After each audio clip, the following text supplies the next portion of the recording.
Sejak kecil, Kartini adalah sosok yang menonjol. Ayahnya adalah Bupati Jepara, bernama Raden Mas Adipati Aryo Sosrodiningrat. Dan ibu kandungnya seorang selir, bernama Ngasirah. Lahir di Jepara, 21 April 1879, Kartini menjalani masa kanak-kanak yang menyenangkan. Menikmati indahnya saat-saat bersekolah, juga bergaul dengan teman-teman sebaya. Sejak kecil, Kartini tak bisa diam. Kartini tampaknya memiliki jiwa gelisah dan rasa ingin tahu yang besar. Sejak kecil, dia enggan diatur, sangat lincah, gesit, pandai, dan mudah bergaul. Di sekolahnya, Europisi Lagere School, Kartini adalah siswa yang menonjol. Di sekolah Belanda itu, hanya sedikit siswanya yang pribumi asli, apalagi perempuan. Kartini menjadi sangat terkenal karena dia fasih dan mahir menulis dalam bahasa Belanda. Pernah, Europese Lagere School kedatangan seorang inspektur Belanda yang menyuruh murid di sekolah itu membuat karangan dalam bahasa Belanda. Dari hasil penilaiannya, karangan Kartinilah yang paling bagus. Salah seorang teman sekolahnya pernah meminta Kartini menceritakan akan jadi apa Kartini kelak. Kartini lalu menanyakan hal itu kepada ayahnya, yang kemudian dijawab, "Kamu akan menjadi Raden Ayu." Inilah jawaban yang kelak malah membangkitkan jiwa Kartini untuk berontak terhadap peraturan-peraturan, bahwa menjadi Raden Ayu berarti seorang gadis harus kawin, harus menjadi milik seorang laki-laki, tanpa mempunyai hak untuk bertanya apa, siapa, dan bagaimana. Kartini diharuskan untuk menjalani pingitan. Pada tahun 1892, Kartini memasuki umur 12 tahun 6 bulan atau usia remaja putri. Sosrodiningrat memang cukup progresif menyekolahkan putra-putrinya ke sekolah Belanda. Tapi, dia belum bisa melepaskan seluruh adat bangsawan yang kolot. Kartini gak boleh melanjutkan sekolah, dan sudah dianggap cukup besar untuk dipingit, yaitu dikurung di dalam rumah tanpa berhubungan dengan dunia luar. Hingga ada seorang pria yang melamarnya. Pernah seorang gurunya bertanya, apakah Kartini mau ke Belanda demi melanjutkan studinya? Dia terdiam, matanya berbinar riang, tapi kemudian redup. Dengan tersendat, Kartini menjawab, "Jangan tanya apa saya mau, tanyakan apa saya boleh." Kartini sudah tentu sedih atas keputusan ayahnya. Sambil menangis dan bersujud, dia memohon kepada ayahnya agar diperbolehkan melanjutkan sekolah ke Hoogere Burgerschool di Semarang. Namun, sang ayah tetap mengatakan tidak. Dunia Kartini seketika menyempit. Hari-harinya yang menjemukan semakin sunyi tatkala Letsi Detmar, kawan sekolahnya dulu yang beberapa kali datang ke rumahnya, pulang ke Belanda. Tiap pagi, matanya berkaca-kaca ketika melihat kedua adiknya, Rukmini dan Kardinah, berangkat ke sekolah. Kartini menceritakan betapa putus asa dia saat menjalani pingitan yang mengerikan kepada Estelle Zehandelar, aktivis feminis dari Belanda yang menjadi sahabat pena pertamanya. Beberapa kali dia membenturkan tubuh ke dinding batu di sekeliling rumah dan gerbang yang selalu terkunci. Otaknya terus mempertanyakan mengapa begitu rendah kedudukan wanita di tanah kelahirannya. Begitu pula soal beraneka tradisi feodal lainnya. Perlahan Kartini menyadari keputusasaan dan tangisannya enggak berguna. Belakangan dia bersyukur karena pingitan enggak menjadi penghalang untuk meneruskan kegemarannya membaca. Dia tetap melahap habis buku-buku modern kiriman Panji Sosrokartono, kakak kandungnya, yang melanjutkan sekolah di Hoogere Burgerschool Semarang hingga Universitas Leiden Belanda. Kartini juga memanfaatkan kotak bacaan langganan ayahnya. yang berisi buku, koran, dan majalah dari dalam dan luar negeri. Bacaan-bacaan bertema sosial, politik, hingga sastra itu membantu Kartini menemukan jawaban atas pertanyaannya selama ini. Tanpa sadar, segala bacaan itu telah mendidiknya, yang selama ini seakan-akan menjadi perempuan muda Jawa yang terbuang dari pendidikan untuk berjuang mendobrak tradisi yang menindas kaum perempuan. Kepada kedua adiknya, Kartini mulai menerapkan gagasannya tentang persamaan derajat. Dia membebaskan mereka dari tradisi sopan santun berlebihan. Sang adik misalnya, boleh mendahuluinya tanpa merangkak di tanah. Perasaan kami sendiri yang menentukan sampai mana batas-batas feodal itu boleh dijalankan, ujar Kartini dalam suratnya kepada Stella, sapaan untuk Estelle Zehandelar. Optimisme Kartini mulai tumbuh. Setelah 4 tahun terkungkung sendirian di balik tembok tebal sebagai gadis pingitan, untuk pertama kalinya Kartini melihat dunia luar kembali. Waktu itu, dia dan 2 adiknya diajak sang ayah menghadiri upacara pembaptisan di sebuah gereja baru di Kedung Penjalin. Peristiwa itu terjadi pada tahun 1896. Dia sangat gembira, meskipun sepulang dari sana, dia dan 2 adiknya harus kembali masuk pingitan. Meski tetap harus menjalani pingitan, Kartini merasa lebih optimis. Kini, ada Rukmini dan Kardinah yang menemaninya. Setiap hari, ketiganya menghabiskan waktu dengan melakukan berbagai hobi seperti menggambar, melukis, dan bermain piano. Setiap siang, mereka belajar membatik di serambi belakang bersama Ibu Ngasirah. Setiap malam, Kartini menulis sampai larut dan meneruskan tulisannya sejak pukul 5 pagi. Salah satu tulisannya menceritakan tentang upacara perkawinan suku Koja di Jepara yang kemudian dimuat dalam Journal of the Humanities and Social Science of Southeast Asia pada tahun 1898. Gak seperti pemingitan pertamanya dulu, Kartini dan adik-adiknya mendapat lebih banyak kelonggaran untuk menghirup udara bebas.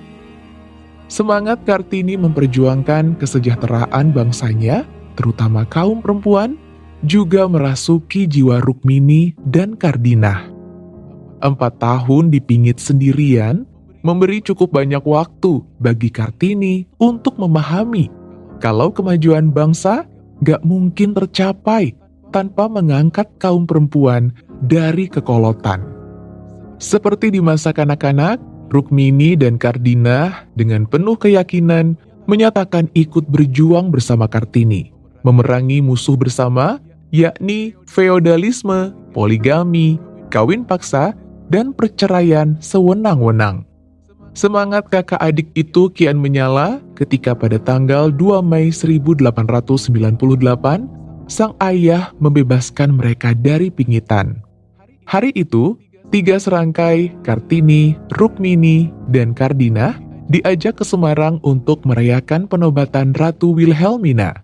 Untuk pertama kalinya, mereka bertiga keluar dari Jepara. Kartini mengusahakan kesejahteraan seniman ukir Jepara. Orang tua Kartini merestui dia dan 2 adiknya untuk menyelidiki kehidupan rakyat, untuk mengetahui bagaimana kehidupan di luar. Maka, bersama 2 saudaranya itu, Kartini belusukan keluar masuk kampung, terutama di Jepara bagian selatan. Mereka mendatangi sejumlah sentra kerajinan rakyat untuk mengetahui suka dan duka masyarakat sekelilingnya. Belakang Gunung adalah salah satu kampung yang kerap didatangi Kartini dan 2 adiknya. Dia sangat terkesan oleh seni ukir perajin di kampung itu. Namun, di sana Kartini melihat sebuah kenyataan pahit. Ukiran yang bernilai seni itu enggak dihargai. Karya mereka dijual murah di Jepara. Pendapatan para pengukir tak sebanding dengan jerih payah mereka. Akibatnya, kondisi ekonomi mereka memprihatinkan. dan menurut Kartini, hal itu enggak adil. Kartini pun kemudian menghubungi sahabat-sahabat Belandanya di Batavia dan Semarang. Dia juga menjalin hubungan dengan Oost-Indisch, perkumpulan yang membantu menghidupkan kerajinan tangan di Hindia Belanda. Oost-Indisch beberapa kali menggelar pameran kerajinan tangan rakyat Hindia Belanda dan menarik banyak perhatian publik di Nederland. Setelah membuka jaringan dengan Oost-Indisch, Kartini memanggil para pengukir belakang gunung untuk menghadap ke kabupaten. Mereka diberi tugas membuat aneka furnitur. Lewat perantaraan Oost-Indisch, barang-barang itu dijual Kartini ke Semarang, Batavia, dan Belanda. Setelah dipotong ongkos kirim, uang hasil penjualan itu langsung diberikan ke pengukir. Kartini nggak berhenti di situ saja. Dia juga membuat desain ukiran dengan motif rangkaian bunga dan macan kurung.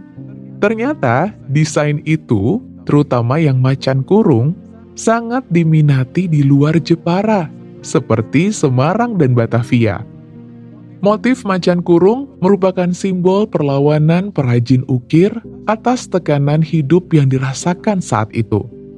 Karya seni ukir khas Jepara itu mengalami kejayaan hingga sekitar seabad sejak didesain Kartini pada tahun 1903 dan dibuat secara turun-temurun. Kartini mendirikan sekolah di beranda belakang rumah. Awalnya, beranda yang menempel pada bangunan utama rumahnya itu adalah tempat Kartini dan adik-adiknya belajar mengaji. Pada tahun 1903, Kartini menyulap beranda keluarga itu menjadi sekolah bagi gadis pribumi. Saat dibuka pertama kali pada Juni 1903, sekolah itu hanya diikuti 1 orang. Meski tak mudah, Kartini terus menghubungi para orang tua yang mempunyai putri untuk dididik di sekolah itu. Setelah berjalan lebih dari sepekan, muridnya bertambah menjadi 5. Anak-anak itu berasal dari kalangan priai Jepara. Bahkan, 1 di antaranya putri jaksa Karimun Jawa.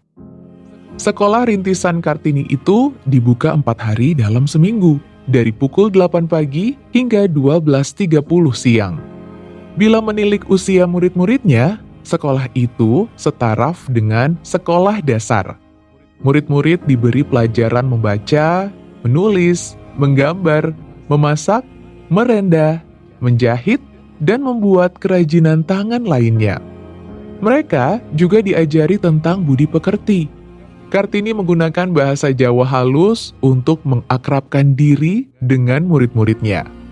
Boleh dibilang, Kartini sangat senang karena bisa mewujudkan impiannya, yaitu membuka sekolah bagi perempuan pribumi dengan sistem pelajaran yang murid-muridnya senangi. Kelak setelah Kartini wafat, model sekolah itu menjadi inspirasi bagi kaum etis Belanda dalam mendirikan sekolah Kartini dan sekolah Van Deventer di Jawa. Kartini gagal sekolah ke Belanda. Tahun 1903 menawarkan 2 sisi kehidupan kepada Kartini. Setelah bebas dari masa pingit, Kartini mampu mengupayakan kesejahteraan seniman ukir Jepara, serta membuka sekolah gratis yang diperuntukkan bagi anak-anak pribumi perempuan. Namun, Kartini tetap merasa kecewa karena nggak bisa melanjutkan studinya. Sosroningrat memang ingin menebus dosa karena telah memingit Kartini. Dia membebaskan putrinya membaca segala tulisan bertema gerakan feminisme dan sosialisme yang digandrungi di Eropa pada masa itu. Dia bahkan segan meminta putrinya lekas-lekas menikah. Alhasil, cibiran mengalir deras kepada Sosroningrat, sehingga dia dilanda gejala psikosomatik dan jatuh sakit. Hari itu, tanggal 24 Januari 1903, 5 bulan sebelum membuka sekolahnya sendiri, Kartini berbincang 4 mata dengan Jacques Henry Abendanon Direktur Departemen Pendidikan Agama dan Industri Hindia Belanda, pejabat setingkat menteri. Mereka berdiskusi tentang rencana Kartini dan Rukmini adiknya melanjutkan belajar ke negeri Belanda. Kartini bermaksud meminta saran Abendanon atas keberangkatan tersebut. Kartini dan Rukmini telah mengantongi beasiswa untuk belajar ke Belanda berkat bantuan seorang anggota parlemen Belanda yang sangat penting dan berpengaruh. Namun, sungguh disayangkan, pertemuan di pantai Bandengan itu menjadi awal petaka bagi kedua putri Raden Mas Aryo Sosroningrat. Abendanon sukses meyakinkan Kartini kalau pergi ke Belanda sama sekali nggak menguntungkan, bahkan dapat merugikan cita-citanya. Abendanon beralasan kalau Kartini dan Rukmini pergi ke Belanda selama beberapa tahun, mereka akan dilupakan masyarakat. Padahal, mereka ingin mengabdi kepada Bumi Putra. Selain itu, ayah Kartini telah sepuh dan kondisi kesehatannya kurang baik. Abendanon juga mengatakan Kartini dan Rukmini akan dicap sebagai nona Belanda sekembali ke tanah air. Bila hal itu terjadi, pribumi gak akan mempercayakan anak-anak gadisnya belajar kepada mereka. Sehingga sekolah yang diimpikan Kartini kemungkinan besar akan gagal. Keputusan membatalkan studi ke Belanda itu sangat disesali oleh Kartini. Berbagai analisis muncul sehubungan dengan batalnya Kartini dan Rukmini belajar ke Belanda. Ada yang berpendapat Abendanon khawatir atas kedekatan Kartini dengan para petinggi Belanda. Kartini akan diterima kalangan sosialis karena dekat dengan Stella, sahabat surat menyuratnya. Pemahaman Kartini mengenai ketidakberesan di Jawa mengenai kelaparan, gagal panen, dan banjir karena salah urus irigasi sangat mungkin diungkapkan di Belanda nantinya.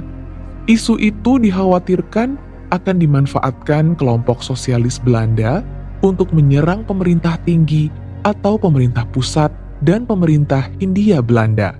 Kartini memang terpaksa mengalah, tapi ia mengajukan syarat. Umur Kartini sudah 24 tahun. Usia yang dalam pandangan orang Jawa saat itu sudah masuk kategori perawan tua. Selain itu, tersebar pula kabar tentang dia sebagai perempuan modern yang punya pikiran aneh-aneh, yang pada zamannya dianggap nggak pantas untuk perempuan Jawa. Semua kualitas ini mungkin nggak akan cocok bagi kehidupan seorang pejabat feodal seperti pelamarnya, Adipati Joyo Adiningrat. Meski gembira akhirnya ada yang melamar anaknya, Sosroningrat dan istrinya menyadari benar pandangan putrinya tentang perkawinan. Mereka juga tahu sang calon menantu menduda sejak istri utamanya wafat. Namun, tentu juga sudah diketahui umum, Adipati Joyo Adiningrat memiliki 3 selir dengan 7 anak. Sosroningrat paham betul anaknya sangat menentang poligami. Namun, dia berkata kepada Kartini dengan semua keadaannya. Joyo Adiningrat dikenal sebagai bupati yang progresif dan berpendidikan modern. Lamaran yang datang mendadak ini seketika membuat Kartini tertekan. Yang paling memberatkan hati Kartini adalah besarnya keinginannya untuk membahagiakan Sosroningrat, orang yang paling dia sayangi. Kartini tahu sang ayah sangat ingin melihatnya menikah. Dia juga maklum ada banyak tekanan untuk ayahnya dari sesama bupati serta lingkungan bangsawan, berupa intrik, kasakusuk, dan fitnah tentang dirinya. Kerisauan Kartini semakin gak tertahankan, mengingat kondisi kesehatan orang tuanya terus memburuk setelah terkena serangan jantung. Kartini akhirnya menerima lamaran itu dengan sejumlah syarat. Dia bersedia diperistri hanya jika Bupati Rembang menyetujui gagasan dan cita-citanya. Kartini juga meminta diperbolehkan membuka sekolah dan mengajar putri-putri pejabat Rembang, seperti yang dia lakukan di Jepara. Kartini juga berencana membawa serta seorang ahli ukir Jepara ke rumah untuk mengembangkan kerajinan itu secara komersial di sana. Syarat lain yang disodorkannya dianggap lebih radikal, tentang upacara pernikahan. Kartini nggak mau ada prosesi jalan jongkok, berlutut, dan menyembah kaki mempelai pria. Terakhir, dia akan berbicara dalam bahasa Jawa Ngoko dan bukan kromo inggil kepada suaminya sebagai penegasan kalau seorang istri haruslah sederajat. Semua syarat itu ternyata diterima Joyo Adiningrat. Memang, Joyo Adiningrat terlanjur menganggap Kartini sebagai wasiat jatinya. Kartini adalah perempuan yang dikagumi mendiang istrinya, Sukarmilah. Sebelum meninggal, sang istri berpesan kepadanya agar menikah dengan Kartini demi anak-anak mereka. Kartini sadar pilihannya nggak hanya memupus harapan-harapan lamanya. Banyak sahabatnya yang ikut kecewa. Kartini meninggal setelah melahirkan. Pada 17 September 1904, 10 bulan setelah pernikahannya dengan Joyo Adiningrat, Kartini menutup mata untuk selamanya. Umurnya baru 25 tahun. Pikirannya masih jernih, dan sampai detik terakhir, dia masih sadar sepenuhnya. Menurut Joyo Adiningrat, setengah jam sebelum ajal menjemput, istrinya masih sehat. Dia hanya mengeluh perutnya tegang. Seorang dokter sipil dari Pati datang dan memberinya obat. Setelah itu, tiba-tiba ketegangan di perut Kartini menghebat, dan 30 menit kemudian, dia meninggal. 4 malam sebelumnya, Kartini melahirkan anak tunggalnya, Raden Mas Susalit. Dari pagi hingga sore, persalinan gak kunjung berhasil. Untuk mempercepat kelahiran, digunakanlah alat bantu, hingga akhirnya Kartini berhasil melahirkan Susalit sekitar pukul 21:30 malam dengan selamat. Kematian mendadak itu gak cuma mengejutkan, tapi dengan segera memicu rumor bahwa Kartini mati diracun. Penyelidikan perihal kematian misterius itu bahkan sempat dilakukan. Ada dugaan, dokter yang membantu persalinan itu gak bisa dipercaya. Dugaan lain menyatakan kalau kematian itu memang dipicu oleh gangguan kesehatan setelah melahirkan. Perjuangan Kartini terekam dalam ratusan surat. Gedung Institut Kerajaan Belanda untuk Kajian Asia Tenggara dan Karibia yang terletak di lingkungan Universitas Leiden memiliki sebuah perpustakaan tempat disimpannya koleksi paling lengkap mengenai Indonesia. Gak sembarang orang boleh masuk ke area penyimpanan arsip di gedung ini. Di sana, tersimpan dokumen tua yang tak ternilai harganya, termasuk 5 kardus berisi 361 pucuk surat Kartini dan adik-adiknya. Ada pula beberapa arsip lain yang berkaitan dengan Kartini, seperti studi mengenai Kartini, serta salinan koran lama yang memuat artikel tentang Kartini, dan iklan kelahiran anak Kartini. Pengunjung dapat juga melihat surat-surat asli Kartini dan adik-adiknya itu dalam bentuk mikrofilm untuk melestarikan surat-surat aslinya.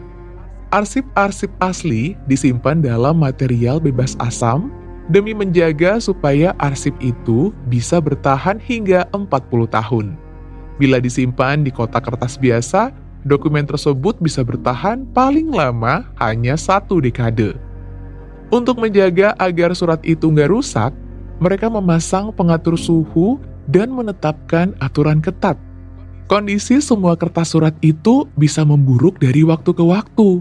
Mutunya pun akan menurun, apalagi bila sering disentuh jari. Sebagian warga Belanda masih menganggap Kartini penting, meski dia nggak terlalu populer di negara itu, karena nggak ada pelajaran sejarah Hindia Belanda dan Indonesia di sekolah menengah di negara itu. Meski begitu, gak sedikit dari penduduk negeri Oranye itu yang menghormati Kartini sebagai pejuang hak perempuan. Paling enggak, ada 4 kota yang mengabadikan nama Putri Jepara itu sebagai nama jalan, yakni Amsterdam, Utrecht, Haarlem, dan Venlo. Sebagai anak ningrat, Kartini memiliki kesempatan untuk mengenyang pendidikan sejak dini, serta mendapatkan bacaan-bacaan bermutu yang turut mempengaruhi pemikiran progresifnya. Namun, hal tersebut nggak lantas membuatnya bebas dari tuntutan adat. Kegelisahan dan ketidakberdayaan Kartini sebagai perempuan dalam lingkungan kolonial dan feodal membuat dia mendobrak berbagai aturan. Meskipun pada akhirnya dia harus mengalah dengan syarat. Kartini bukanlah sosok yang perlu dibandingkan dengan sosok pahlawan perempuan lainnya. Karena apa yang diperjuangkan Kartini lewat ide dan tulisan-tulisannya tetaplah memiliki peran dalam menghapus keterbelakangan. Gak bisa dimungkiri, Kartini telah menyalakan perubahan. Kegelisahan Kartini pada masa lalu mengenai isu-isu kerakyatan bahkan masih relevan hingga kini. Tiap 21 April, masyarakat Indonesia dimanapun mereka berada memperingati hari lahir Kartini dengan berbagai cara. Yang paling umum adalah mengadakan upacara dan mengenakan pakaian adat. Padahal, Hari Kartini bukanlah sebatas seremoni dan peragaan busana. Kartini memperjuangkan hak perempuan, kesetaraan gender, dan nasionalisme Indonesia.